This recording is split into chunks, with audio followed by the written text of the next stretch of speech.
سلامونه درنو دوستانو، هیله ده روغ او جوړ به یاستئ.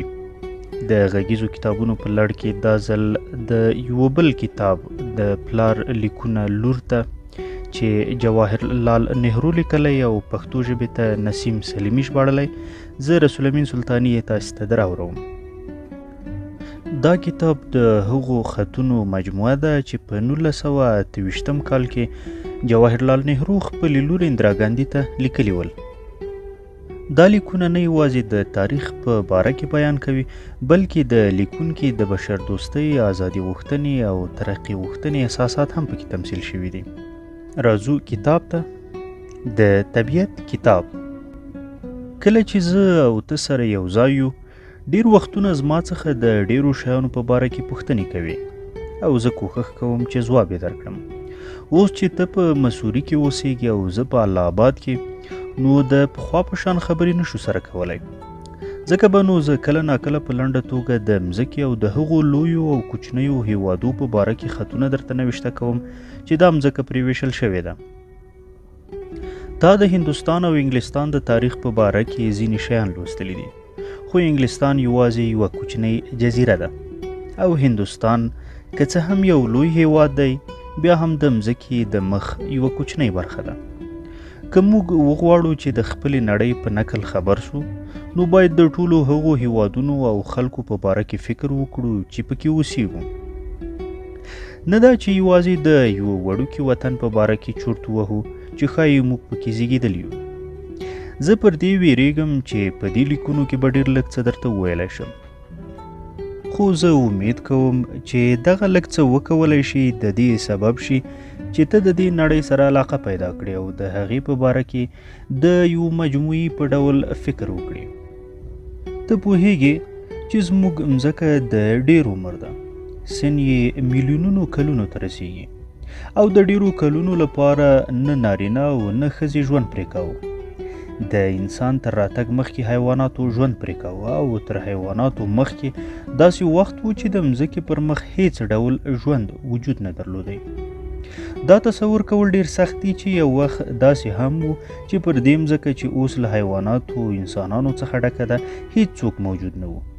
خو عالمان او هغه کسان چې په دې باره کې ډیر فکر کړی دی، وایي چې یو وخت داسې هم و چې مځکه دونه توده وه چې هیڅ ژوندی موجود ژوند نشوی پرې کولی.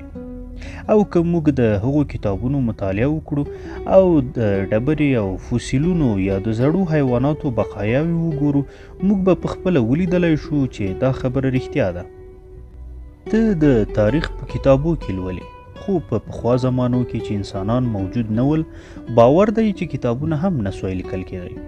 نو موږ د هغه وخت په پیښو څنګه پوهېدی شو؟ موږ نشو کولی چې کینو او هر څه یوازې په خپل خیال سره برابر کړو. داسې کار به ډېر په زړه پورې وای، ځکه چې موږ به کولی شوای چې هر څه چې زموږ زړه غوښتلی په تصور کې سره برابر کړو او یوه ډېره ښایسته کیسه ځینې جوړه کړو. خو دا کیسه به ارومرو رښتیا نه وي او پر هغو حقایقو به بنا نه وي چې موږ یې په سترګو وینو. که څه هم موږ په هغو ډېرو پخوانیو وختونو کې لیکل شوي کتابونه نه لرو، له نیکه مرغه داسې شیان لرو چې تقریبا د یو کتاب په شان بیان راته کولی شي. موږ ډبرې، غرونه، بحرونه، ستوري، رودونه، بیابانونه او د پخوانیو حیواناتو فوسیلونه لرو. دا او نور ورته شیان موږ ته د مځکې د پخواني تاریخ کتابونه دي او د دې کیسې د ښه پوهېدلو لپاره لازمه نه ده چې نه یوازې باید د نورو خلکو کتابونه ولولو چې په دې باره کې لیکلي دي، بلکې په خپله باید د طبیعتو ستر کتاب ته ورسیږو. زه امید لرم ته ډیر ژر دا زده کړې چې دا کیسه څنګه د ډبرو او غرو له مخې ولولې. ته تصور وکړه دا به څونه عالي خبره وي. هر ډبره چې پر سړک یا د غره په لمنه کې وینې، ښایي د طبیعت د کتاب یوه کوچنۍ پاڼه وي، او که یې ولوستلی شي، ښایي یو څه درته وویلی شي.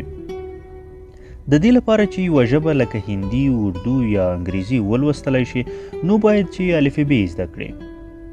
په دغه ډول د دې لپاره چې وکولی شي د ډبرو او ګارو کتاب ولولي، باید د طبیعت الفبا زده کړي. ښایي دا اوس هم یو لږ څه ولوستلی شي.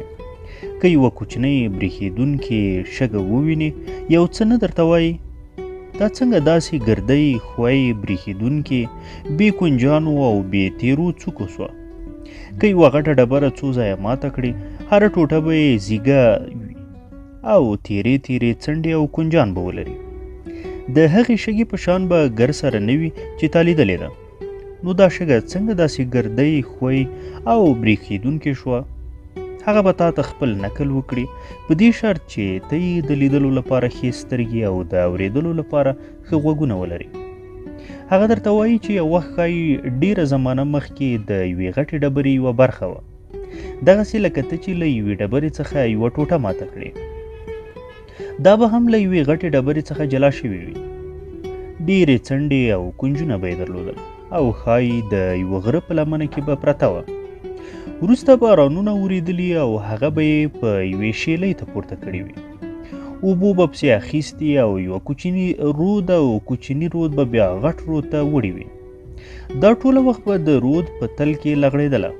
او په دې لغړېدو کې به یې تیرې څنډې او کنجان له منځه تللي او مخ به یې خوی او برېښېدونکی شوی وي او اوس دغه شګه ځینې جوړه شوې ده چې ته یې وینې په یو ډول له رود څخه پاته شوې او تا ته په لاس راغلې ده که چیرې رود نوره هم پر مخ بیولې وای نو به نوره هم پسې کوچنی شوې وای تر داسې حده پورې چې د ریګو په یوه دانه به اوښتې وای او د بحر په غاړه به د خپلو ورونو سره یو ځای شوي وای چې یو ښه ساحل یې جوړ کړی وای چې ماشومان بازي پکې کولی او د ریګو قصرونه یې پکې جوړولی ښه نو که یوه کوچنۍ شګه دونه معلومات درکولی شي نو ته فکر وکړه چې له ټولو ډبرو غرو او نورو هغو شیانو څخه به څومره شیان زده کړې چې زموږ په شاوخوا کې دي